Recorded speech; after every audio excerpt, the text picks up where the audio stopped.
Hello दोस्तों, नमस्कार। स्वागत है आपका BS टीचर एकेडमी पर। आज डिस्कस करेंगे जो NCERT की हमारी सीरीज चल रही है, क्लास थर्ड का जो चैप्टर नंबर 5 है। आज उसको हम डिस्कस करेंगे। इससे पहले 4 चैप्टर हमारे हो चुके हैं।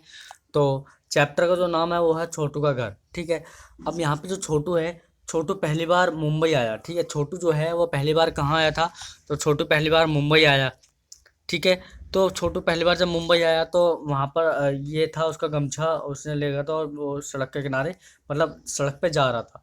आगे देखा किसी नेक्स्ट दिन वहाँ पर बहुत तेजी वर्षा हो रही थी और छोटू यहाँ पर जो ना दुबक गया। ठीक है। ऐसे ही ओढ़ के उसको दुबक गया था। ठीक है। आगे देखते हैं। अब छोटू यहाँ पे जो है एक मतलब गोल सा कुछ रखा हुआ था, जिसको हम बोलते हैं जहाँ हम पुल के नीचे लगाते हैं वो होता है। ठीक है। इसमें यहाँ छोटू आराम से लेट गया तो कहीं कहीं यहाँ पर भी बूंदें सी आ रही थी। अब छोटू किसी और दूसरी जगह गया तो वहाँ पर छोटू ने क्या कर दिया, नेक्स्ट दिन वहाँ पर एक रहने का, जहाँ पर पानी खाने पीने का सामान अपना जुगाड़ जो सब यहाँ पे बांध लिया सब। ठीक है छोटू ने। हम नेक्स्ट आगे देखते हैं। ये छोटू, ये वही छोटू है ये। ठीक है। अब वो छोटू यहाँ पे आ गया है, वहीं पर अपने घर के आसपास बैठा हुआ। वहाँ पर उसने अपने एक दोस्त बना लिया और दोस्त से कहा कि तुम भी अपने मेरे जैसे घर बनाना चाहो कि या नहीं। ठीक है। अब आगे देखते हैं। अब चित्रों में छोटू की कहानी बताई गई है, देखकर बताओ। देखिए, पहला छोटू ने पाइप को देखकर क्या सोचा होगा। ऑप्शन 2 है, छोटू ने पाइप का किस तरह से इस्तेमाल किया। रहने के लिए इस्तेमाल किया था पाइप का जो होता है ना। छोटू ने पाइप और आसपास की जगहों को कौन से हिस्सों में बांटा। आसपास की जगहों को उसने हिस्से में बांटा कि रहने के लिए और खाना प्रयोग करने के लिए, कपड़े धुलने के लिए। ठीक है। ये सब कुछ के लिए। छोटू का इस घर के कौन से हिस्से में ज़्यादा समय बिताना पसंद होगा, यानी कि बारिश के समय या फिर धूप के समय ज़्यादा समय बिताना अच्छा होगा। ठीक है। छोटू ने मोनू को भी पाइप में रहने को क्यों कहा? क्योंकि वो छोटू और जो मोनू है वो एक अच्छे दोस्त बन गए थे और छोटू ने मोनू को कहा कि तुम भी मेरी तरह एक मकान बना सकते हो इस तरीके से। ठीक है। चलिए भी अब क्रिएटिविटी देख लेते हैं। यहाँ पर जो क्रिएटिविटी ये दे रखी है, मकान कब घर बन जाता है इस पर चर्चा करवाना। मकान और घर के अंतर का वो स्पष्ट करेगा। यानी कि एक टीचर की यही टीचर जो होता है, टीचर बच्चों के सामने यही प्रस्तुत करे कि मकान कब घर बन जाता है, इस पर चर्चा करवाना चाहिए बच्चों से। ठीक है। तो मकान और घर के बारे में अंतर स्पष्ट कर सकते हैं। ठीक। आगे देखते हैं आगे क्या है। अपने घर का चित्र कॉपी में बनाओ, उसमें रंग भी भरो। हम बच्चों से कह सकते हैं कि बच्चों अपने घर का एक चित्र अपनी कॉपी में बनाओ और उसमें क्या भरो, रंग भरो। ठीक है। नेक्स्ट कह सकते हैं तुम्हारे घर में कौन कौन रहते हैं, आप वहाँ पर लिख सकते हैं, लिख कर लिखाएंगे कल कॉपी में। ठीक है। ऐसा हम बच्चों से बोल सकते हैं। ठीक है। आगे है, छोटू ने पाइप को अलग अलग हिस्सों में बांटा, तुम भी अपने घर के अलग अलग हिस्सों के नाम लिखो। जैसे किचन, बाथरूम, और ये हमारा बाथरूम हो गया, ये एक रूम हो गया। ऐसे करके हम ये सुखाने के कपड़े का रूम हो गया, ऐसे करके हम वहाँ पर बांट सकते हैं अपने घर को। ठीक है। ठीक। अब आगे देख लीजिए। ये जो क्रिएटिविटी है ये आप देख लीजिए, यहीं से एक नंबर फंसता, 100% एक नंबर फंसता भी यहाँ से। ठीक है। बच्चों से उनके घर की बातचीत को संवेदनशीलता से करने की ज़रूरत है। घर अलग अलग तरह के होते हैं, यह बात ध्यान में रखते हुए पाठ में कमरों के बजाय घर के हिस्सों का प्रयोग किया गया है।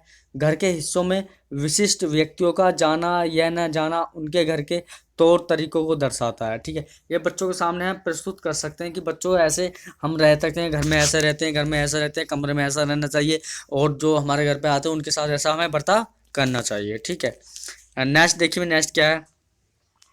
अब छोटू है, छोटू एक कविता सुना रहा है तो छोटू की कविता से देख लेते हैं। देखिए, घर प्यारा।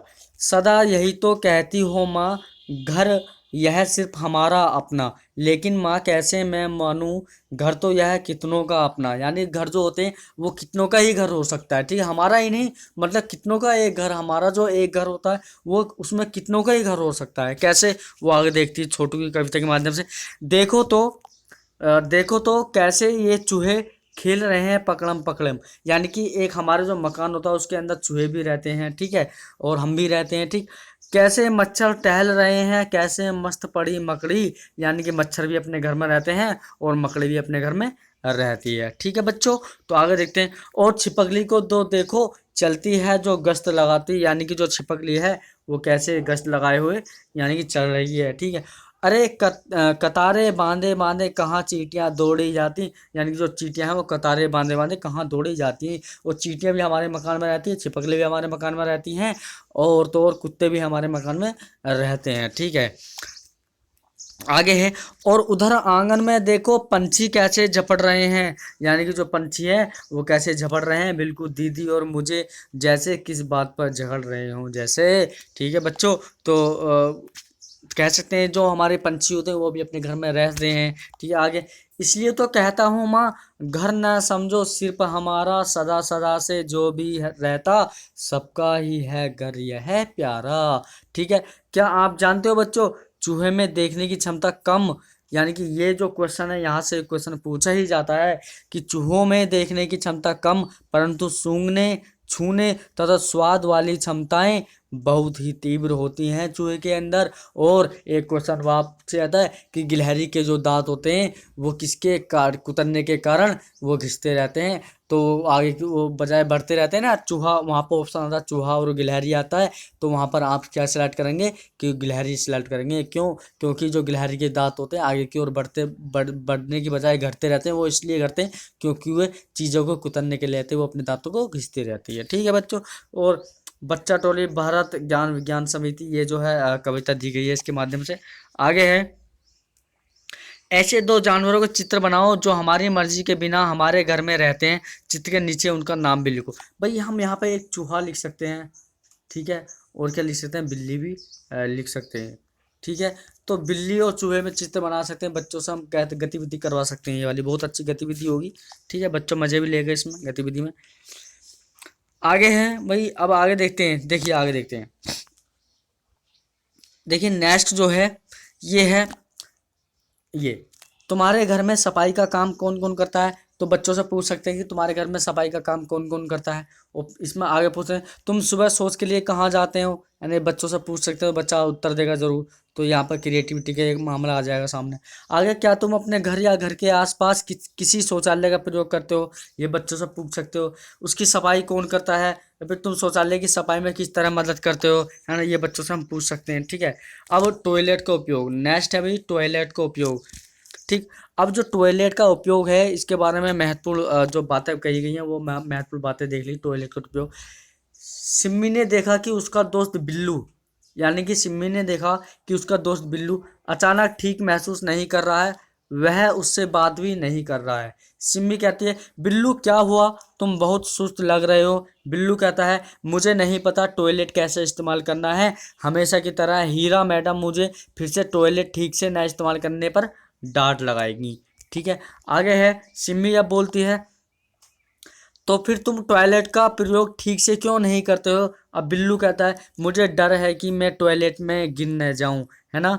सिम्मी कहती है, अरे कैसी बात करते हो, अब मुझे पता चला कि तुम और तुम्हारे जैसे मेरे कई दोस्त क्या करते हैं, टॉयलेट का सही इस्तेमाल न करके उसे गंदा करते हो। तुम्हें डरना नहीं परंतु जिम्मेदार बनना चाहिए। अब देखो भी हम कैसे जिम्मेदार बन सकते हैं, ये यहाँ पर गतिविधि ये दी गई है, तो कैसे हम जिम्मेदार बन सकते हैं।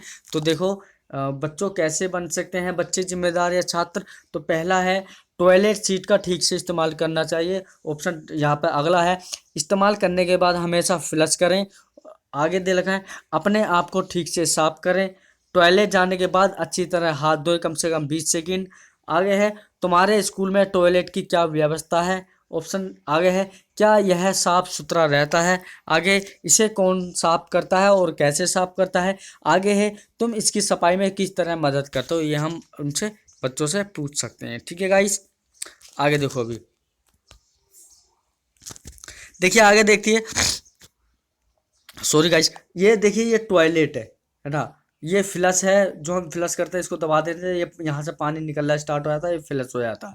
ठीक है, हमेशा यहाँ पे ये जो गाइडलाइंस दी गई है इसको पढ़ लेते हैं। इस्तेमाल कर टॉयलेट को हमेशा ऐसा छोड़ें जैसा साफ आप स्वयं के लिए चाहते हैं, यानी कि जैसे आप खुद को अपने साफ सफाई रखते हैं वैसे ही आप बाथरूम की भी अच्छी तरीके से साफ सफाई रखें। ठीक है, उसमें शौच के बाद उसमें नियमित रूप से उसमें पानी डालें, ठीक है, ताकि वो साफ रहे, स्वच्छ रहे। ठीक, आगे देखते हैं, क्या तुम जानते हो, नेक्स्ट है, क्या तुम जानते हो, ये 1 नंबर यहाँ से बिल्कुल पक्का मान लीजिए, यहाँ से जो 1 नंबर है बिल्कुल फंसेगा ही फंसेगा। गांधी जी की 150वीं वर्षगांठ के लिए स्वच्छ भारत अभियान की शुरुआत की गई थी। यानी कि 150वीं वर्षगांठ के लिए स्वच्छ भारत अभियान की शुरुआत की गई। यह हमें एहसास दिलाता है कि स्वच्छता हमारी जिम्मेदारी ही नहीं बल्कि फ़र्ज भी है। ठीक है, यानी कि साफ सफाई का ध्यान रखते रहें और अपनी गलियों को, अपने गाँव को हमेशा साफ रखें, स्वच्छ रखें बिल्कुल। ठीक है, ताकि आपको आने वाली बीमारियों से सामना ना करना पड़े। ठीक है, आगे देखते हैं। अब से बिल्लू भी टॉयलेट का सही इस्तेमाल करने लगा। प्रयोग करने के बाद बिल्लू टॉयलेट को साफ सुथरा छोड़ अपने हाथों को भी अच्छी तरह साफ करता है। ठीक है, आगे, क्या तुम भी किसी साफ टॉयलेट में ही जाना पसंद करोगे? अपने इस्तेमाल के बाद उसे वैसा ही छोड़ोगे जैसा तुम्हें चाहिए? बिल्कुल राइट बात है, वैसे ही हम छोड़ेंगे उसको जैसा हमें चाहिए। तुम्हें कब लगता है कि तुम्हारे हाथ गंदे हो जाते हैं, या फिर खुद को साफ रखने के लिए तुम्हें क्या क्या करना चाहिए? सूची बनाओ बच्चों, है ना। तो नहाना और दांत साफ करना चाहिए, नाखून काटना चाहिए, बाल को अच्छी केयर करनी चाहिए, और रेगुलर हमें अपने हाथों की साफ सफाई करते रहना चाहिए। ठीक है, आगे तो है, ये गतिविधि जो बच्चों से हम करवाते रहेंगे तो बच्चा भी अच्छे से रहेगा। तुम अपने घर का कूड़ा कचरा कहाँ डालते हो? तो कूड़े कचरों को हमेशा एक डस्टबिन में हमेशा डालना चाहिए। उसके बाद उसको जो सफाई अभियान वाले आते हैं उनके हवाले उसको कर देना चाहिए। ठीक है, नेक्स्ट है, क्या तुम्हारे घर के आसपास सफाई रहती है? बिल्कुल राइट बात है, हमारे घर के आसपास सफाई अगर कोई करने भी नहीं आता तो हमें खुद जिम्मेदार बनना चाहिए। हमें खुद अपने घर के आसपास की सफाई हमें खुद अपने हाथों से करनी चाहिए, है ना गाइस।